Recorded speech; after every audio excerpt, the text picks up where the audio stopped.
आदाब, मैं हूं निहाल अहमद और आप देख रहे हैं निहाल अहमद ऑफिशियल चैनल यूट्यूब पर।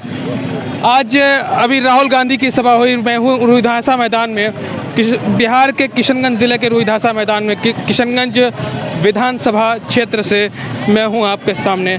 और आज हम लोगों से पूछेंगे कि आखिर राहुल गांधी ने जो भाषण दिया, जो बातें रखी, उनसे वो कितना सहमत हैं, कहाँ उसमें वो अपने आप को देखते हैं, और किशनगंज में जो रुझान है वो कैसा है। तो आइए हम बात करेंगे। एक मेरे मित्र ही मिल गए मुझे यहाँ, गुफरान नाम है इनका, और आइए इनसे जानने की कोशिश करते हैं। जी, मैं वैसे नेताओं की सभा में बहुत कम जाता हूँ, लेकिन राहुल गांधी एक ऐसा लीडर है जिसके सभा में जाना पसंद करता हूँ, क्योंकि मुझे लगता है कि राहुल गांधी एक ऐसा नेता है जो अपने स्टेज से झूठ नहीं बोलता है। उसी को सुनने इसलिए आया था कि किन मुद्दों पे बात करते हैं। राहुल गांधी जी आज सब मुद्दों पे बात किए, चाहे वो किसान के मुद्दे हों, चाहे वो बेरोज़गारी पे हों, नोटबंदी में जो लोगों को परेशानियाँ हुई है उस पर भी उन्होंने बात की, और ख़ासकर कोरोना के ज़माने में मज़दूरों के साथ जो नाइंसाफ़ियाँ हुई है और मोदी सरकार ने अपनी गलत पॉलिसी की वजह से सैकड़ों मज़दूरों को मरवा दिया है, उस पर भी उन्होंने बात की।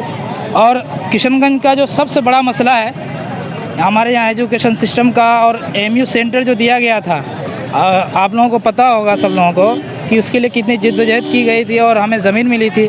लेकिन ज़मीन मिलने के बाद कांग्रेस ने फ़ंड रिलीज़ तो की थी, लेकिन गवर्नमेंट बदलने की वजह से वो फ़ंड आज तक रुकी हुई है। आज राहुल गांधी जी ने वादा किया कि अगर बिहार में हमारी सरकार बनती है तो हम एमयू सेंटर को यहाँ से चालू कराएंगे, और हम उम्मीद करते हैं कि राहुल गांधी ने जो कहा है वो उस पर अमल करेंगे। तो मैं ये सवाल करना चाहता हूँ आपसे कि आपने कहा कि राहुल गांधी झूठ नहीं बोलते हैं, लेकिन वो जो बोलते हैं उनमें अगर आप देखेंगे तो मेरा सवाल ये है कि उन्होंने कहा बी टीम, और बहुत ही वो इस चीज़ को उनकी राजनीतिक समझ कहेंगे कि वो यहाँ के वोटरों को क्या वो नाराज़ नहीं करना चाहते हैं। वो बी टीम कौन सी है, उस ना नेता का नाम लिया उन्होंने, ना उस पार्टी का नाम लिया, और लोग समझ भी गए। तो ये आप क्या राजनीतिक रूप से राहुल गांधी को ये देखना चाहते हैं कि उन्होंने बहुत ही अच्छे तरीके से अपनी बात को, मतलब एक राजनीतिक तौर पर उन्होंने रखा? देखिए, बी टीम कहने का मतलब ये नहीं होता है कि वो उनसे मिला हुआ है। बी टीम का एक मतलब ये भी होता है कि जो उसको फ़ायदा पहुंचाए, और वो उससे मिला हुआ हो या ना हो।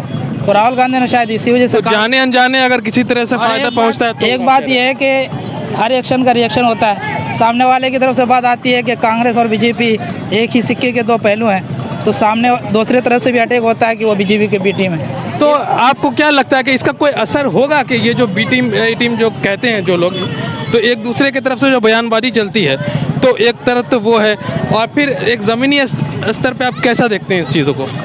देखिए, हमारे यहाँ MIM यहाँ हवा में बहुत है, और उसका पतंग हवा में है, लेकिन कब उसका डोर उसका कट जाए कहना मुश्किल है।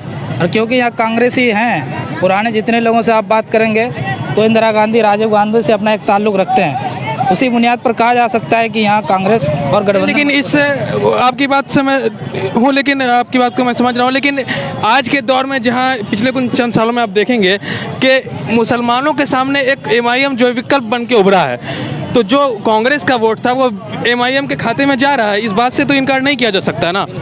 तो आप इन चीज़ों को कैसे देखते हैं? देखिए, महागठबंधन को या कांग्रेस को जो पहले वोट मिलता था उसमें से अगर 40% भी कट जाए फिर भी वो महागठबंधन यहाँ जीत सकती है। मैं मानता हूँ कि उसका वोट जा रहा है MIM की तरफ, लेकिन फिर भी 40% मैंने जैसा कहा कि वोट कट भी जाए और उनको जो पहले मिलता था उसका 60% मिल जाए तो भी ये जीत सकते हैं। तो आप कह रहे हैं कि अगर फिर उपचुनाव में अगर देखें जो MIM यहाँ से सीट निकाली, तो क्या वो बाई चांस था, एक बाई चांस कह सकते हैं उसको? नहीं, वो असल में हुआ क्या था कि आप बाय चॉइस होगा। लोगों को ऐसा लगा कि आप कुछ कह रहे हैं इस बारे में? जी, मैं यही कहना चाहूँगा। इधर आइए थोड़ा सा, आपका लेते हैं इधर। जी सर, मैं यही कहना चाहूँगा कि आपने बात की अभी कमरुल हुदा साहब के बारे में। किशनगंज से जो उपचुनाव में जीते हैं वो बाई चॉइस ही जीते हैं, और किशनगंज की जनता की ये ख्वाहिश थी कि हमारे इससे कोई आए और हमारे कोई दूसरा विकल्प बने, क्योंकि हम लोगों को बहुत ही पिछड़ेपन से रखा गया है। कांग्रेस ने हम पे इतने साल हुकूमत की, अब कि उसके बाद फिर नीतीश की सरकार आई, सब ने हमें सिर्फ धूल चढ़ाने की काम करवाई है। तो हम लोगों ने इस बार फुलफिल किया है कि MIM की यहाँ से किशनगंज से कम 3 सीट हम लोग देना चाहेंगे उनको। बहुत सी सरकारें यहाँ पे जो कांग्रेस की बहुत समय से रही, मतलब तो आप और फिर बिहार में भी जो सरकारें रही, तो एक तरफ तो बड़े बड़े दावे हैं, लेकिन शिक्षा को लेकर जो मामला है कि 3 साल का बीए 3 साल में यहाँ नहीं हो पाता है, शिक्षा को लेकर जो पलायन होता है, तो उस पर आप ये समझते हैं कि सारी पार्टियाँ एक जैसी है शिक्षा को लेकर, कि ज़मीनी स्तर पर उसका कोई फ़ायदा पहुँच नहीं रहा है खास? नहीं, ये सही बात है, सारी पार्टियाँ एक जैसी है। किसी ने भी शिक्षा को एक उम्दे इस पे नहीं लिया कि भाई शिक्षा पे अच्छी काम होनी चाहिए। अगर शिक्षा को लेगी तो फिर पोल खुल जाएगी सबकी। जी जी जी बिल्कुल। तो हमारा विकल्प है और हमारे जो चाह रहे हैं इस बार बदलाव की, तो ये रखा जाएगा कि भाई शिक्षा के लिए कुछ अच्छा व्यवस्था हो, और हमारे यहाँ के बच्चे जो हैं बीए की जो 3 साल की कोर्स है 5 साल में पूरा होता है, क्यों होता है, इस पर विशेष करके ध्यान देना चाहिए, मैं ये कहना चाहूँगा। अच्छा, तो आप ये कहना चाह रहे थे, और कोई बात खास जो आपको लगता है कि यहाँ किशनगंज में अभी भी ज़रूरी है उन चीज़ों का?